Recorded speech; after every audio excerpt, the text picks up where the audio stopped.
Bonsoir, mesdames et messieurs. Bienvenue à votre bulletin de nouvelles du 17 octobre. En manchette ce soir, Beauharnois enfin libéré du Catherine Spirit. Je pense qu'il n'y a personne qui va se plaindre de la disparition de ce cargo-là dans les berges du lac Saint-Louis à Beauharnois, c'est pour sûr. Il n'y a personne qui... on n'en a pas fait d'attrait touristique comme tel et ce n'était pas l'intention. Un combat ce samedi soir pour Francis Lafrenière. Oui, la préparation, aussitôt qu'on l'a su, ça fait un mois et demi qu'on sait que c'est lui. Ça a été confirmé dernièrement, mais ça fait longtemps. C'est un début d'affaires contractuelles comme le poids, si ça a réglé. Et puis, c'est sûr qu'on l'a étudié. Le gars, c'est un cogneur quand même, 26 knockouts en 37 victoires. Il a fait des combats contre des gars qui étaient en championnat du monde. C'est un tough, le gars. Donc, pas super vite, donc on va y aller avec ce qu'on a. Une 12e édition de la Nuit des Sans-Abri à Vaudreuil-Dorion. La Nuit des Sans-Abri, c'est partout au Québec. Il y a plusieurs villes qui vont être hôtes à cet événement. C'est pour sensibiliser les gens, le public général, à l'itinérance. C'est surtout de démystifier c'est quoi l'itinérance et de sensibiliser les gens que ça peut être n'importe qui, que l'itinérance n'a pas de discrimination. Ça peut être un frère, un voisin, un parent, un ami qui peut, du jour au lendemain, devenir itinérant, qui a besoin des services. Bilan régional de la Société du cancer en ce mois d'octobre rose. Il y a le programme de dépistage précoce au Québec qui est offert à toutes les femmes entre 50 et 69 ans et qui les invite à aller passer une mammographie à tous les 2 ans. Ce programme-là permet de dépister le cancer à un stade précoce et d'aider à sauver les femmes.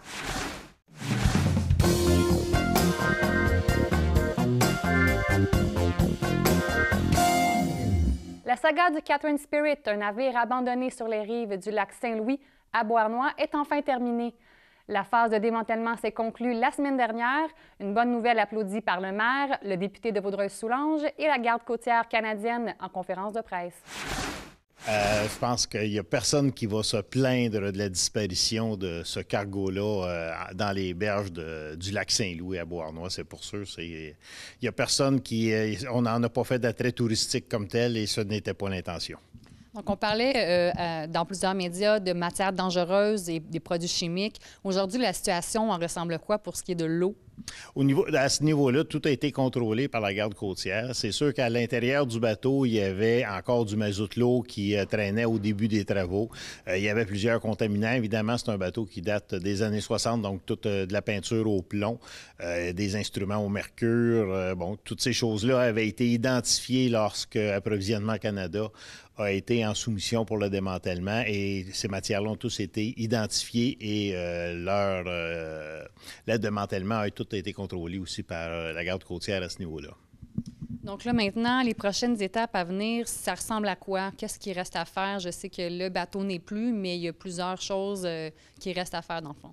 En fait, il reste encore de la matière sur la rive que le groupe, c'est pas juste le groupe Saint-Pierre, mais le consortium qui s'était formé va voir à faire disparaître et à recycler.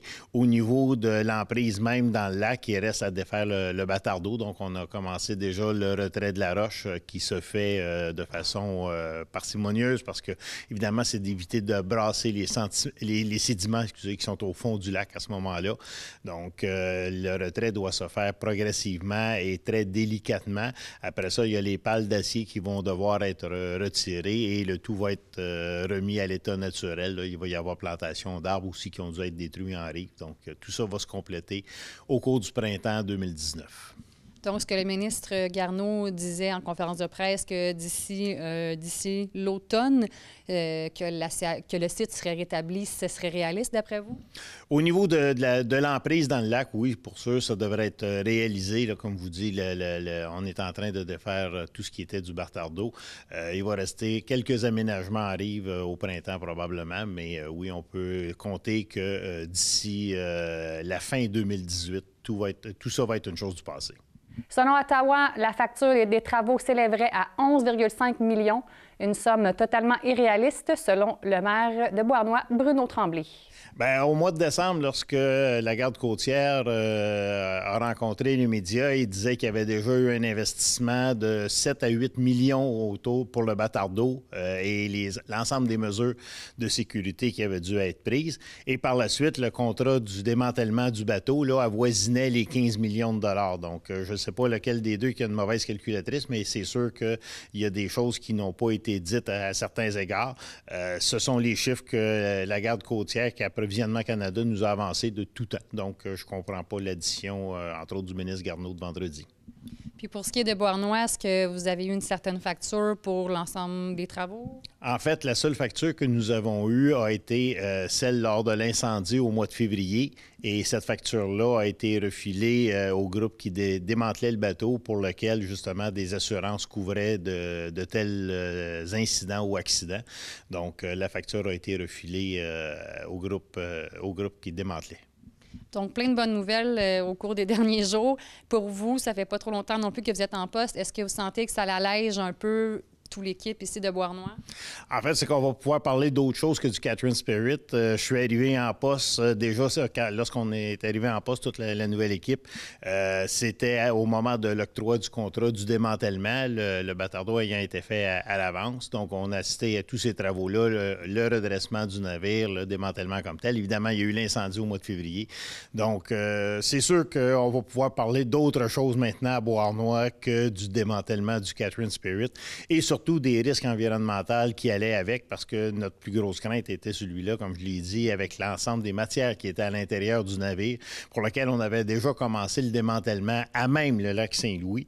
C'est sûr que les sources d'approvisionnement en eau de Pointe-Claire, de Dorval et de Montréal devenaient à ce moment-là très vulnérables s'il y avait eu des matières qui avaient été laissées aller dans le lac Saint-Louis. Donc là, tout est beau. Maintenant, le soleil est revenu dans Beauharnois. Tout à fait. Et on en est bien heureux. On va maintenant pouvoir parler des projets de développement, que ce soit du côté industriel ou du côté résidentiel. On travaille là-dessus. On a énormément de projets dans l'air. Il s'agit juste de pouvoir maintenant mettre l'ensemble de nos énergies là-dessus plutôt que sur un vieux rafio.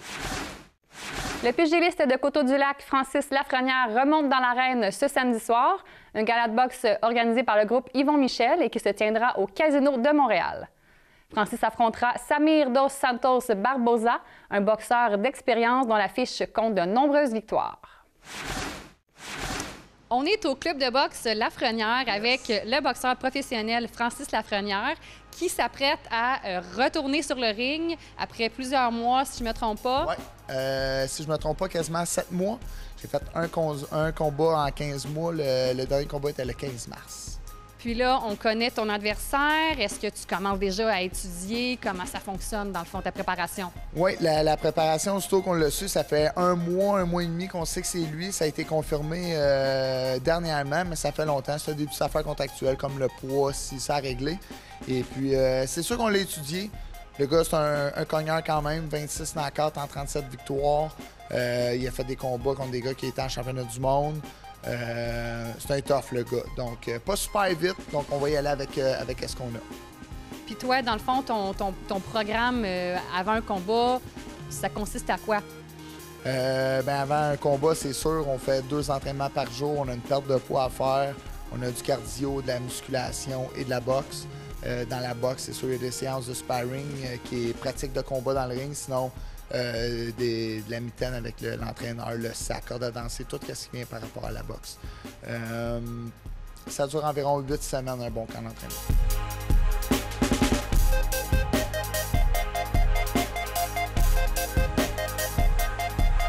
Puis t'es pas trop épuisé, t'as encore la force après pour la famille, pour ton club? C'est ça, le club demande beaucoup. Tu sais, je suis propriétaire de mon club, donc comme on a parlé tantôt, on a la paperasse à faire, on a les commissions, on a les cours à donner, dealer avec soit des clients, les employés ou toutes sortes d'affaires. J'ai une équipe de compétition aussi en plus, donc on sort à l'extérieur. Fait que je donne beaucoup d'heures en plus de mes cours privés pour le club, mais j'essaie de penser à moi, c'est sûr, la famille est de côté. Puis ça commence à me manquer. Cet été, je me suis habitué à eux, de passer plus de temps de qualité avec eux. Et puis ça me manque. Puis dis-moi, est-ce que justement, les petits-enfants, est-ce qu'ils ont un intérêt? Est-ce qu'ils viennent s'entraîner des fois à voir papa, puis essayer aussi de frapper le sac et tout? Oui, ils viennent faire les cours de groupe. On a un cours de groupe le samedi matin à 9 h pour les enfants. Mes enfants, ils participent. Ils adorent aussi le soccer. Ils ne manquent jamais mes combats. Ils écoutent toujours à la télévision ou en live. Mais là, comme là, encore une fois, c'est au casino. Ils ne peuvent pas être là vu que c'est 18 ans et plus. Mais ils ne manquent pas un combat. Puis la femme, parce que maintenant on l'appelle ta femme, elle vit ça comment d'avoir un athlète comme conjoint, quelqu'un qui s'en va dans le ring? On ne sait jamais comment ça va finir. Est-ce qu'elle a une petite angoisse par rapport à ça? C'est sûr, ça la stresse un peu. Et, on dit on s'habitue à ça, mais pas vraiment. On deal mieux avec ça.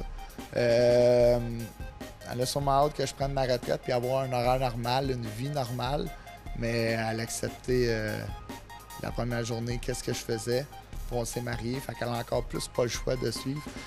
Non, blague à part, elle est très compréhensive avec tout ça. Ta fan numéro 1. Ah, je dirais numéro 2. Mes enfants sont mes fans numéro 1.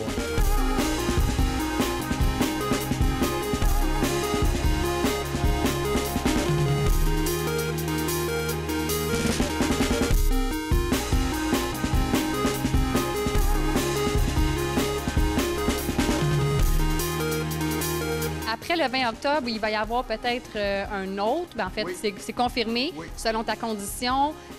Parle-moi un peu, ce serait quoi cet événement-là? Ça sera encore au casino, au groupe Yvon Michel. Ils font une autre carte le 24 novembre. Ils me l'ont demandé, j'ai dit oui, mais c'est sûr, dépendamment comment le combat d'octobre va aller, suite victoire, défaite, des blessures, une coupure, peu importe. On va se concentrer un combat à la fois, mais j'aimerais bien être le 24 novembre aussi. Puis là, est-ce que les billets, on peut s'en procurer? Il y a encore de la place? Il y a encore un petit peu de place. Prenez une chance. Les billets sont sur admission.com. C'est une petite salle de casino très intime. On voit bien de partout. Mais je suis pas sûr, mais je pense qu'il reste encore quelques places.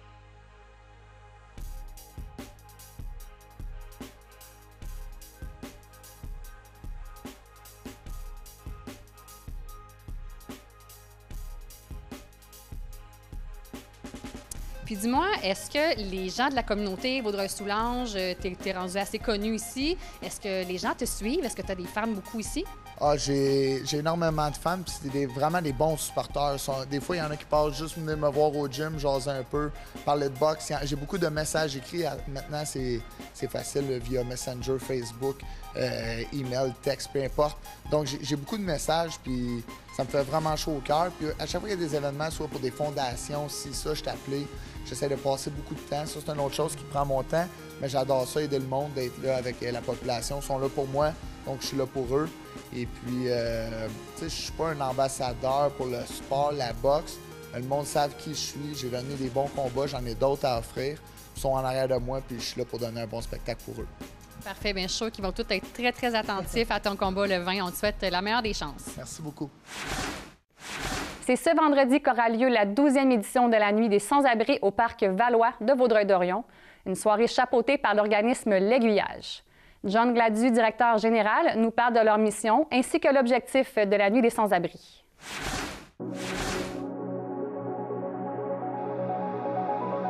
On est avec John Gladu, le directeur général de l'organisme L'Aiguillage, qui est situé à Vaudreuil-Dorion. On va parler évidemment de votre événement La Nuit des Sans-Abri.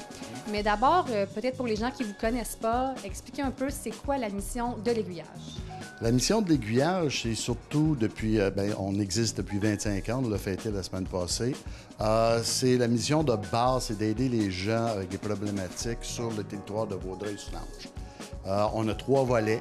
On a un volet de travail de rue, 3 travailleurs de rue qui couvrent les 23 municipalités. On a un hébergement d'urgence 24/7 depuis 2016. On est 24/7, avant ça on n'était qu'un 72 heures. On héberge 16 personnes itinérantes par jour, c'est les repas et tout. Et on a un volet qui s'appelle Stabilité résidentielle SRA, qui est 2 intervenants qui accompagnent les personnes itinérantes à trouver un logement et de trouver un logement permanent. Fait qu'ils vont les accompagner tout au long de leur processus, trouver le logement, rester en logement, puis les aider avec budget et être un intermédiaire avec les propriétaires de logement. Donc, 16 lits, donc 16 personnes. Est-ce que ça reflète un peu le portrait de l'itinérance dans Vaudreuil-Soulanges? Il y a vraiment un besoin? Ah, il y a absolument un besoin. L'itinérance à Vaudreuil-Soulanges est une itinérance transitoire. Fait que les gens qui veulent quitter les grands lieux comme Montréal ou s'en aller vers Toronto, on est le lieu mi-chemin entre ces deux points. Et les gens vont aller ici ou quand ils ont ce qu'on dit en bon québécois, un écœurite aigu de la ville, puis qu'ils sont plus capables, ils veulent sortir de la ville, fait qu'ils vont venir vers Vaudreuil, parce que Longueuil reflète exactement ce qu'ils vivent à Montréal.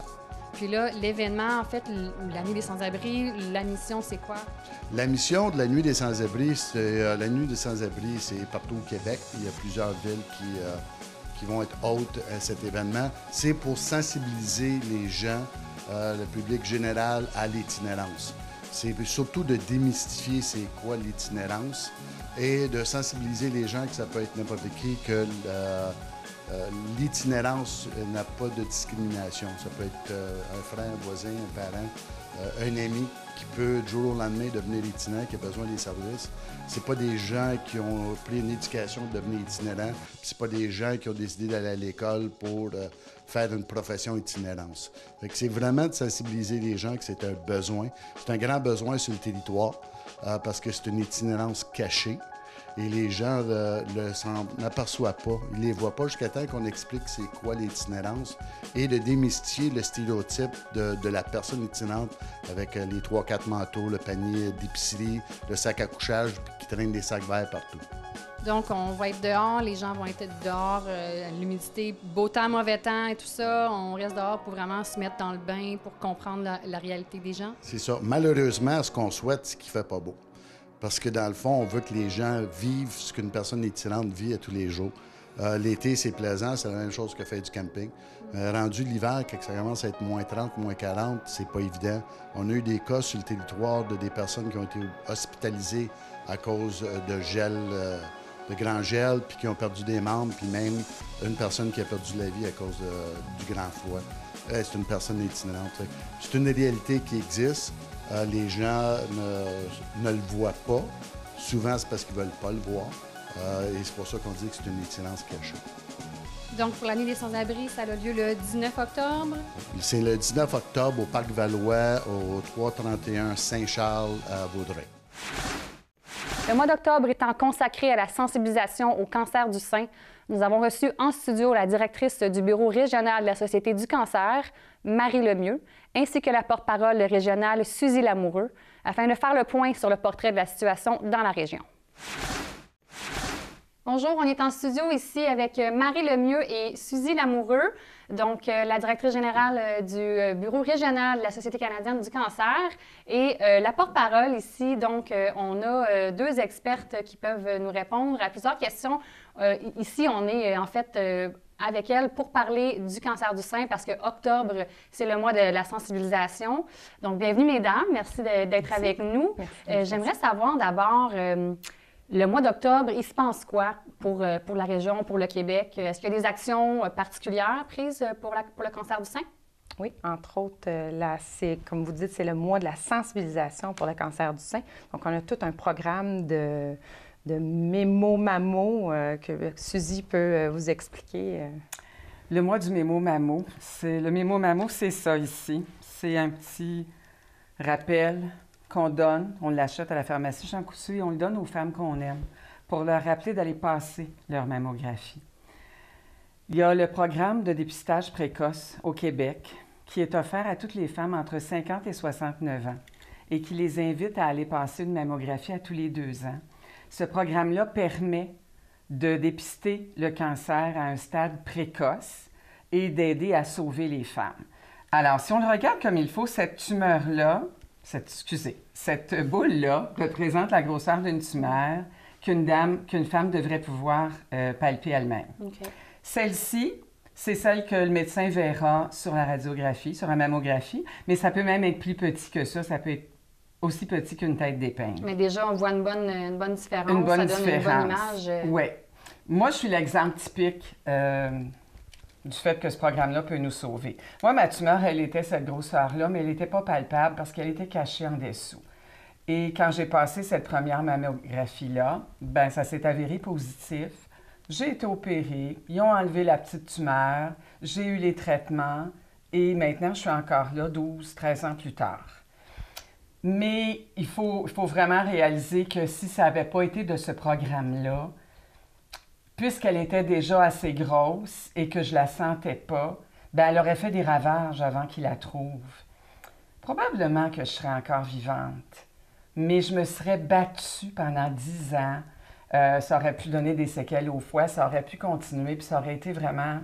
dommageable. Oui, parce que d'avoir à subir de gros traitements plus difficiles, c'est vraiment difficile, c'est vraiment pénible. Alors, nous, on encourage toutes les femmes à aller passer la mammographie à tous les 2 ans.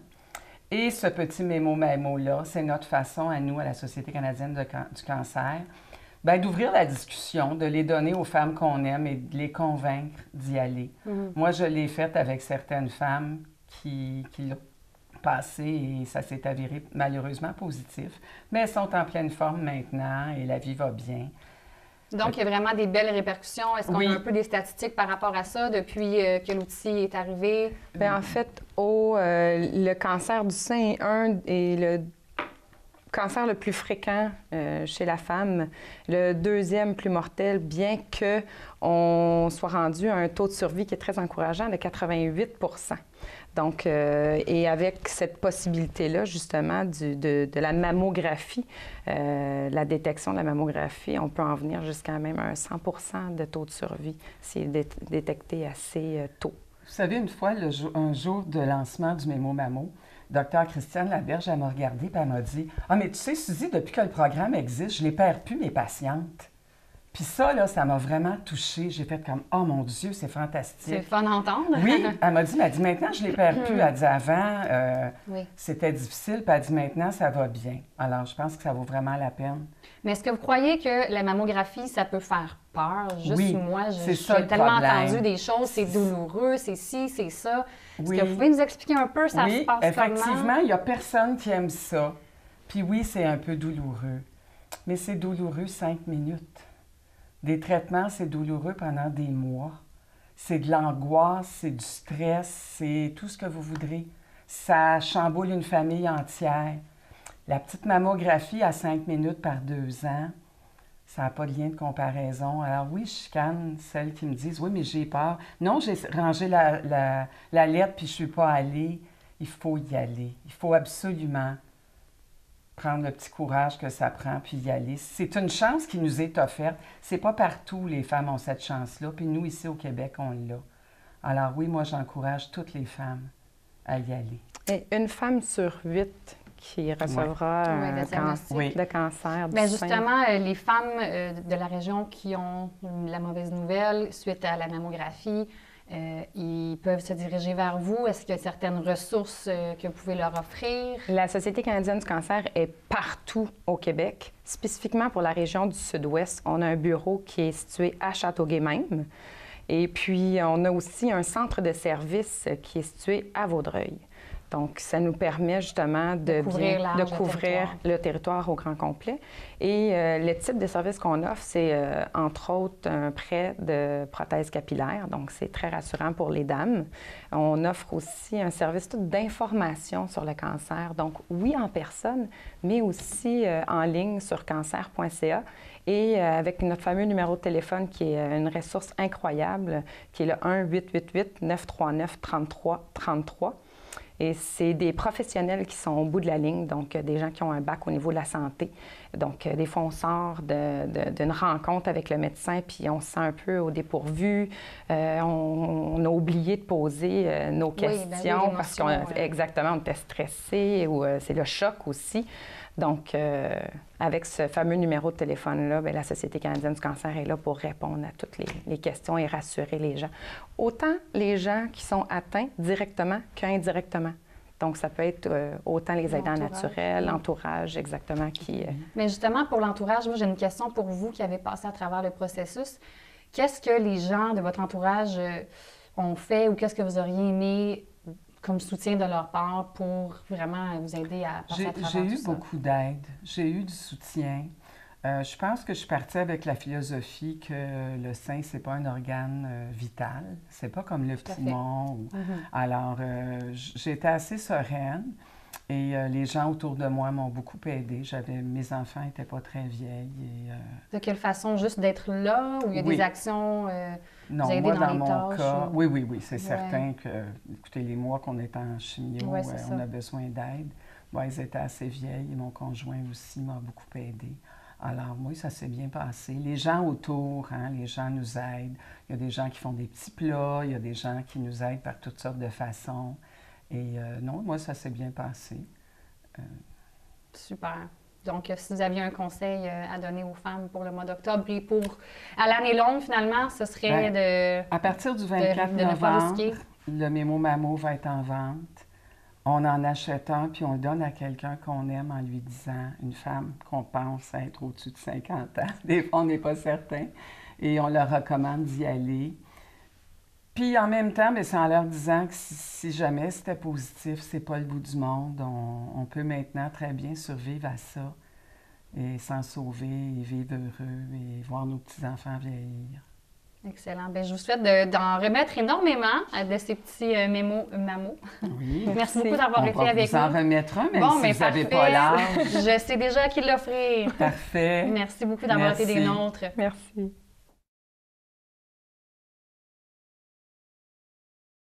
Maintenant, pour le nouvel en bref, cette semaine, la légalisation du cannabis à des fins récréatives entre en vigueur partout au Canada.